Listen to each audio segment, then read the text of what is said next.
Hello दोस्तों, कैसे हैं आप लोग। उम्मीद करते हैं कि आप लोग बहुत अच्छे होंगे और अपना तैयारी बहुत अच्छे से कर रहे होंगे। दोस्तों, आज हम कैलेंडर का एक छोटा सा टॉपिक, कैलेंडर रिपीट। कैलेंडर जो है मतलब कि कोई वर्ष दिया हुआ रहता है और उसमें आपसे पूछा जाता है कि इस वर्ष का कैलेंडर किस वर्ष समान होगा। जैसे कि आपका एक प्रश्न स्क्रीन पे दिख रहा होगा, 2024 का कैलेंडर किस वर्ष समान होगा, यानी कि किस वर्ष रिपीट करेगा। दोस्तों, कैलेंडर रिपीट का कॉन्सेप्ट आपको यूट्यूब पे बहुत सारे जगह मिलेगा, लेकिन ये 5 मिनट का कॉन्सेप्ट आपको कहीं ना कहीं जिंदगी भर याद रहेगा। मेरा ये कॉन्सेप्ट, जब भी आपको कोई वर्ष दिया हुआ रहे और आपसे पूछा जाए कि कैलेंडर कब रिपीट करेगा, तो सबसे पहले आपको क्या करना है कि कोई वर्ष दिया रहे तो इसमें देखिए ये आपका वर्ष, लास्ट 2 डिजिट को हम क्या कहते हैं, तो ईयर कहते हैं। इसको हम ईयर कहते हैं, यानी कि इसको साल कहते हैं। और इसको हम क्या कहते हैं, इसको हम कहते हैं दोस्तों सेंचुरी ईयर। इसको हम कहते हैं सेंचुरी ईयर, यानी कि ये जो है आपका शताब्दी वर्ष है और ये वर्ष दिया हुआ है।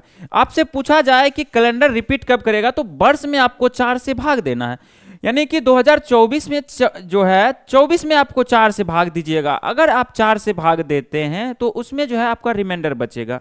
जब भी आपका रिमाइंडर जो दोस्तों बचेगा, या तो आपका 0 बचेगा, या तो आपका 1 बचेगा, या फिर आपका 2 बचेगा, या फिर आपका 3 बचेगा। ये 4 रिमाइंडर होगा। जब कोई संख्या में हम भाग देते हैं किसी संख्या से, तो उस संख्या का जो रिमाइंडर होता है, जिस संख्या से भाग देते हैं उससे कहीं ना कहीं कम होता है। ठीक है, तो हम ये आपका 4 रिमाइंडर बचेगा, 0 1 2 3।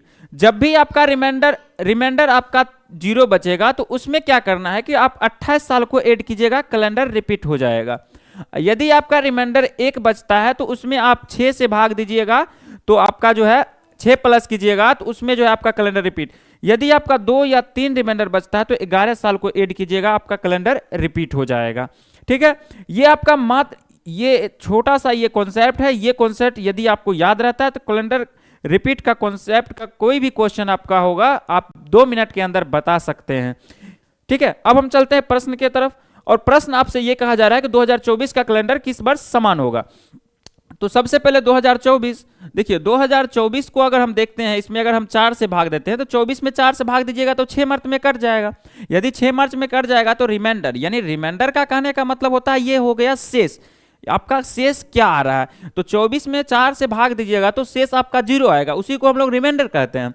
अब रिमाइंडर 0 आ गया, आपको क्या करना है, वर्ष में 28 साल ऐड करना। अब देखिए 2024 दिया हुआ है और उसमें क्या करना है, 28 साल को ऐड करना है। तो 8 4 12 का 2, बाकी 1 2 2 4 1 5, यानी कि 2052 में जो है कैलेंडर आपका रिपीट कर जाएगा। अब हम बात करते हैं थोड़ा सा इससे आगे क्या बात करते हैं दोस्तों। कभी कभी आपके एग्जाम में कुछ क्वेश्चन जो है फंसाने के लिए आपको दिए हुए रहते हैं, और क्वेश्चन फंसाने के लिए क्या दिए हुए रहते हैं, तो आपसे ये दिया हुआ रहता है कि मान लेते हैं एक एग्जाम्पल के तौर में देखते हैं, और एग्जाम्पल के तौर पे हम देख लेते हैं 2019 का कैलेंडर कब रिपीट होगा। ये आपसे प्रश्न पूछा जा रहा है कि 2019 का कैलेंडर किस वर्ष समान होगा। इसमें आप 4 से भाग दीजिएगा, और 19 में 4 से भाग दीजिएगा तो दोस्तों 4 चौका 16, यानी कि 3 आपका रिमाइंडर आएगा।